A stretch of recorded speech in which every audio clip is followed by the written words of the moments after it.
Run for Ambedkar కార్యక్రమంలో పాల్గొన్న దక్షిణ నియోజకవర్గ ఎమ్మెల్యే వంశీకృష్ణ శ్రీనివాస్ ఈ రోజు ఆర్కే బీచ్ నుంచి వైఎంసీఏ వరకు జరిగిన రన్ ఫర్ అంబేద్కర్ కార్యక్రమంలో జనసేన పార్టీ విశాఖ నగర అధ్యక్షులు దక్షిణ నియోజకవర్గం శాసనసభ్యులు శ్రీ వంశీకృష్ణ శ్రీనివాస్ పాల్గొన్నారు. రాజ్యాంగ ఆమోద దినోత్సవం సందర్భంగా ఏర్పాటు చేసిన రన్ ఫర్ అంబేద్కర్ కార్యక్రమంలో భారీగా ప్రముఖులు, విద్యార్థులు పాల్గొన్నారు. అంబేద్కర్ గారి ఆలోచనలు నేటి సమాజం అనుసరిస్తుందని అన్నారు. జై భీమ్ నినాదాలతో రన్ ఫర్ అంబేద్కర్ కార్యక్రమం ప్రొఫెసర్ జాన్ గారు, శ్రీ ఆర్ఏటి మహేష్ ఆధ్వర్యంలో విజయవంతంగా జరిగింది. అనంతరం ఎమ్మెల్యే వంశీ గారు రన్ ఫర్ అంబేద్కర్ కార్యక్రమంలో పాల్గొన్న వారికి అల్పాహారం వడ్డించి స్వీకరించారు. కార్యక్రమంలో జీవీఎంసీ కమిషనర్ శ్రీ సంపత్ కుమార్ గారు, ప్రొఫెసర్లు, లాయర్లు, డాక్టర్లు, ప్రముఖులు, విద్యార్థులు పాల్గొన్నారు. యూనివర్సిటీని బేస్ చేసుకొని యూనివర్సిటీ ప్రొఫెసర్లు కానీ రాస్తూ ఉన్నాం.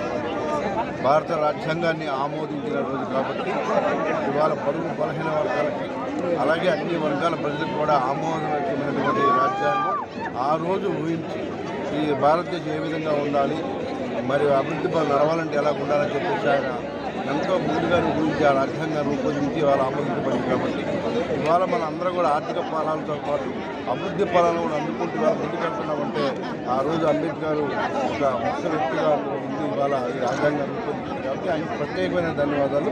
ఇవాళ ఆయన స్మరించుకుంటూ వేలాది మంది ఇవాళ వాక్ చేస్తూ ఉన్నాం. రానున్న రోజులు ఆయన ఆశయాల కోసం ఆయన ఏవైతే కళలకు అన్నారో అదే తీర్చడానికి మా వంతు ప్రయత్నం చేస్తాం. ఇవాళ భారత ప్రజలకు అనుగుణంగా రూపొందించింది కాబట్టి అందరూ కూడా ఆమోదించి ఇవాళ ముఖ్యంగా మనందరం కూడా హ్యాపీగా ఉండడానికి కారణమైన ఒక ప్రపంచంతో కూడా మన వైపు చూసే విధంగా ఉంది మన రాజ్యాంగం. ఆయన ప్రత్యేకమైన ఒకసారి ఆయన స్మరించుకుంటూ ఈరోజు స్వేచ్ఛా వాయువులు తీసుకుంటున్నారంటే దానికి కారణం మన రాజ్యాంగం. గాంధీ గారు మనకి స్వాతంత్రాన్ని సిద్ధించి పెడితే మనకి స్వేచ్ఛగా స్వతంత్రంగా ముందుకు సాగడానికి కావాల్సినటువంటి ఒక రాజ్యాంగాన్ని మనకు అందించినటువంటి వ్యక్తి డాక్టర్ బాబాసాహెబ్ అంబేద్కర్ గారు. సో ఇది స్ఫూర్తిదాయకం. మన ప్రజాస్వామ్యానికే ఇది ఒక డెఫినెట్గా ఒక స్ట్రాంగ్ ఫౌండేషన్ ఏది మన రాజ్యాంగం. సో మన రాజ్యాంగం మనకి ఇచ్చినటువంటి హక్కులతో పాటు బాధ్యతలు కూడా ప్రతి ఒక్క పౌరుడికి తెలియాలి. సో ఆ విధంగా కనుక ప్రభుత్వాలు ముందుకు సాగినట్లయితే డెఫినెట్గా ప్రజలు ఏం చేయాలి, ఏం చేయకూడదు, ఈ రాజ్యాంగం ద్వారా వచ్చినటువంటి సంక్రమించినటువంటి హక్కుల్ని ఏ విధంగా మనం సాధించాలి, వాటిని ఎలా పరిరక్షించుకోవాలనేది ప్రతి ఒక్కరికి కూడా ఈ సందర్భంగా తెలియజేయాలి. 75 సంవత్సరాలుగా మనం స్వేచ్ఛావాయువులు స్వీకరిస్తున్నామంటే డెఫినెట్గా దానికి కారణం పటిష్టమైనటువంటి మన రాజ్యాంగ విధానమే. దీన్ని రచించినటువంటి అంబేద్కర్ గారు వారి యొక్క టీంని ఈ సందర్భంగా అభినందిస్తూ రాబోయే కాలంలో ఇంకా పటిష్టమైనటువంటి ప్రజాస్వామ్యాన్ని మనం ముందుకు తీసుకెళ్తూ మన రాజ్యాంగ స్ఫూర్తితో మనకే కాకుండా భారత ప్రజలకే కాకుండా ప్రపంచ ప్రజలకు కూడా ఇది డెఫినెట్గా స్ఫూర్తిదాయకంగా ఉంటున్నటువంటి ఏమాత్రం సందేహం లేదు. మన ఆంధ్ర యూనివర్సిటీ విద్యార్థులు అలాగే ఆచార్యులు అలాగే విశాఖ నగర ప్రజలందరి తరఫున కూడా భారత ప్రజలందరూ కూడా ఈ సందర్భంగా శుభాకాంక్షలు తెలియజేస్తారు. మన రాజ్యాంగం యొక్క preamble sovereign socialist secular democratic republic. ఈ భారతదేశం ఎంత ప్రజాస్వామ్య దేశంగా వెలగడానికి కారణం మన రాజ్యాంగమే. ఎన్నో దేశాల రాజ్యాంగాల్ని పరిశీలించి వాటిల్లో ఉన్న మంచి విషయాలన్నింటినీ కూడా క్రోడీకరించి అంబేద్కర్ టీము మన భారత రాజ్యాంగాన్ని నిర్మించడం జరిగింది. ఈ భారత రాజ్యాంగం వలన మన ప్రజలందరూ కూడా దేశ ప్రజలందరూ కూడా సమైక్యంగా అంతా కూడా సుఖ సంతోషాలతో బతుకుతున్నారు, ఒక కుటుంబంలాగా బ్రతుకుతున్నారంటే మన రాజ్యాంగమే కారణం. మన రాజ్యాంగం మన ప్రజలందరినీ ఒక తాటి మీదకి తెచ్చి ఒక కుటుంబంలాగా కట్టిపడి వేసింది అనటం అతిశయోక్తి లేదు. మీరు చూడండి, ఏ దేశాల్లో చూసినా ఒక మతపరభావమైన దేశాలన్నీ కూడా కొట్టుకు వస్తున్న పరిస్థితులు మనం గమనిస్తున్నాం. కానీ మన భారతదేశంలో ఎన్ని మతాలు ఉన్నా, ఎన్ని కులాలు ఉన్నా, ఎన్ని వ్యవస్థలు ఉన్నా కూడా అందరం కూడా సమైక్యంగా ఒక కుటుంబంలా బ్రతుకుతున్నాము అంటే మన రాజ్యాంగం ఘనత. ఈ రాజ్యాంగం ప్రసాదించిన మన ఈ యొక్క స్వేచ్ఛని, స్వతంత్రాన్ని అలాగే అన్ని హక్కులని కూడా మనం పరిరక్షించుకుంటూ మన దేశం ముందంజలో వెళ్ళడానికి అంబేద్కర్ గారు చేసిన కృషి మరువలేనిది.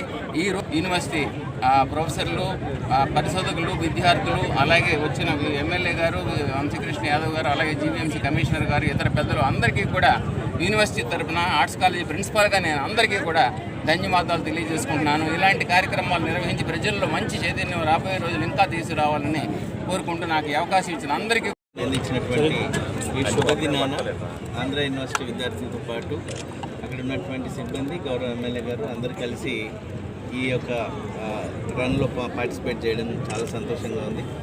సో భారత రాజ్యాంగం అనేటువంటిది గత ప్రపంచ దేశాలన్నింటినీ మనం పరిశీలించి చూస్తే ఇంత దృఢ రాజ్యాంగం, అట్ ద సేమ్ టైం పరిస్థితులు మారిన ప్రతిసారి కూడా మార్పుకు అవకాశం ఉన్నటువంటి అదృఢ రాజ్యాంగంగా మనం కంటిన్యూ చేసుకోవడం జరిగింది. చాలా రాజ్యాంగాల్ని రీరైట్ చేయగలిగారు, బట్ భారత రాజ్యాంగాన్ని రీరైట్ చేసేటువంటి సాహసాన్ని చేయలేనటువంటి పరిస్థితిని కల్పించినటువంటి డాక్టర్ బిఆర్ అంబేద్కర్ గారిని మళ్ళీ మనం ఒకసారి గుర్తు చేసుకోవాలి. ఆయన అందించినటువంటి రిజర్వేషన్ ఫలాల్ని అందించినటువంటి మాలాంటి అధికారులతో పాటు ఎంతోమంది ప్రజాప్రతినిధులందరూ కూడా ఈరోజు బలహీన వర్గాల్ని రిప్రజెంట్ చేసే విధంగా అటు శాసన సభల్లో కానీ ఎగ్జిక్యూటివ్లో కానీ ప్రతి చోట కూడా ఉండడం ఈరోజు ఆయన యొక్క దూరదృష్టిని సూచిస్తుంది.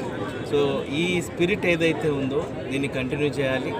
మనం ఒకవైపు న్యాయాన్ని ఎంపవర్ చేస్తూనే అదేవిధంగా సమానత్వాన్ని అందరికీ అందించే విధంగా రాజ్యాంగ ఫలాలు అందరికీ అందాలి. సో ఈ విధమైనటువంటి ప్రభుత్వాలు ఏర్పాటు చేసుకోవడంతో పాటు ఈ పరిపాలనల్ని కూడా ఆయన యొక్క ఆలోచనలకు అనుగుణంగా ముందుకు సాగిస్తూ ఉండడం కూడా సంతోషకరం. సో ప్రతి యువత అంతా కూడా అంబేద్కర్ గారి ఆలోచనలో నడవాలని, ఆయన మార్గంలో నడవాలని మనస్ఫూర్తిగా కోరుకుంటున్నాను.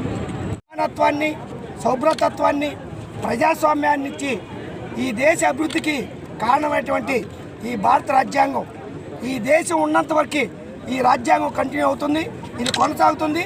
ఇది డాక్టర్ బిఆర్ అంబేద్కర్ గారి ఘనత. ఈ రాజ్యాంగాన్ని పరిరక్షించుకోవటం ప్రతి పౌరుడు బాధ్యత. అందులో భాగంగానే SC, ST, BC, minority, alumni welfare association తరఫున మేము ఈ కార్యక్రమం ఆర్గనైజ్ చేశాం. ఈ కార్యక్రమంకి వచ్చేటువంటి మా ఎమ్మెల్యే గారు, అలా కమిషనర్ గారు, మా మాజీ రిజిస్ట్రార్ గారు, మా ప్రిన్సిపాల్స్ ఇద్దరు ఉన్నారు.